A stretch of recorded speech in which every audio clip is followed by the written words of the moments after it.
इधर बैरिकेड खिसका और उधर से वो भीड़ टूटी। या आप कहेंगे कि इन्हें शायद पहली बार बाजार घूमने का मौका मिला है।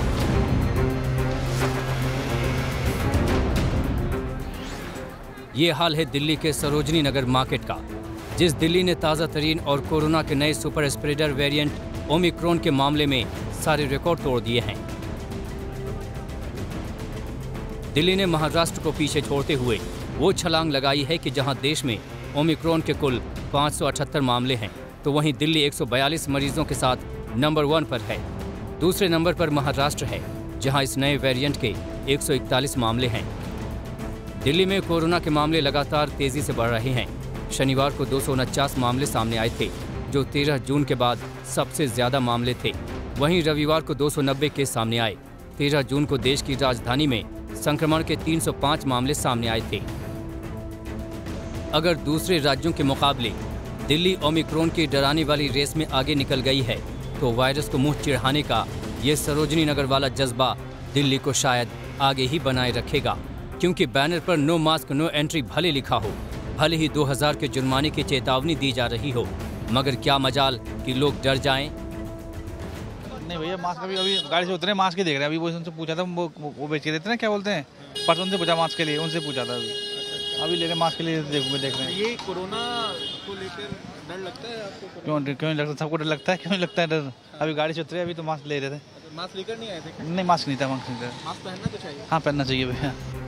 इन्हें कोरोना से डर लगता हो या नहीं, मगर इस धक्कम धक्का में ओमिक्रॉन के संक्रमण के पक्का होने की पूरी आशंका है।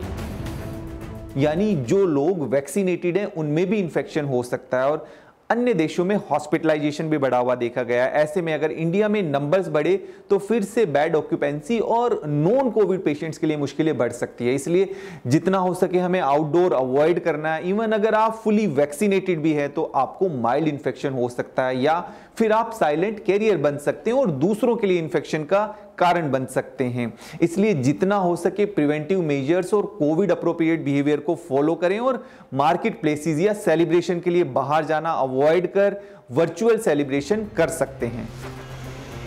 दिल्ली में जिस दिन कोरोना के ओमिक्रॉन वेरिएंट के सबसे ज्यादा मामले सामने आए, उस दिन दिल्ली के तमाम रेजिडेंट डॉक्टर सुप्रीम कोर्ट तक पैदल मार्च पर निकले। ये डॉक्टर पिछले 11 दिनों से हड़ताल पर हैं। इस मार्च में सफदरजंग से लेकर दिल्ली के तमाम बड़े अस्पतालों के रेजिडेंट डॉक्टर शामिल हुए। एक तरफ ये हड़ताल है तो दूसरी तरफ पीएम मोदी ने ऐलान कर रखा है कि देश भर में 15 से 18 साल के बच्चों को 3 जनवरी से पहला टीका दिया जाएगा। वहीं बुजुर्गों के साथ ही फ्रंटलाइन वर्कर्स को बूस्टर डोज लगाया जाएगा। प्रिकॉशन की दृष्टि से सरकार ने निर्णय लिया है कि हेल्थ केयर और फ्रंटलाइन वर्कर्स को वैक्सीन की प्रिकॉशन डोज भी प्रारंभ की जाए। इसकी शुरुआत 2022 में 10 जनवरी सोमवार के दिन से की जाएगी। इस बीच आज से दिल्ली में नाइट कर्फ्यू लागू कर दिया जाएगा। ये कर्फ्यू रात 11 बजे से सुबह 5 बजे तक जारी रहेगा। इसके लिए दिल्ली सरकार की डिजास्टर मैनेजमेंट अथॉरिटी ने औपचारिक आदेश जारी कर दिया है। ये नाइट कर्फ्यू अगले आदेश तक जारी रहेगा, क्योंकि तेजी से बढ़ते कोरोना के मामले दिल्ली के साथ साथ देश को डराने लगे हैं। दिल्ली में पंकज जैन और सुशांत मेहरा के साथ आज तक ब्यूरो।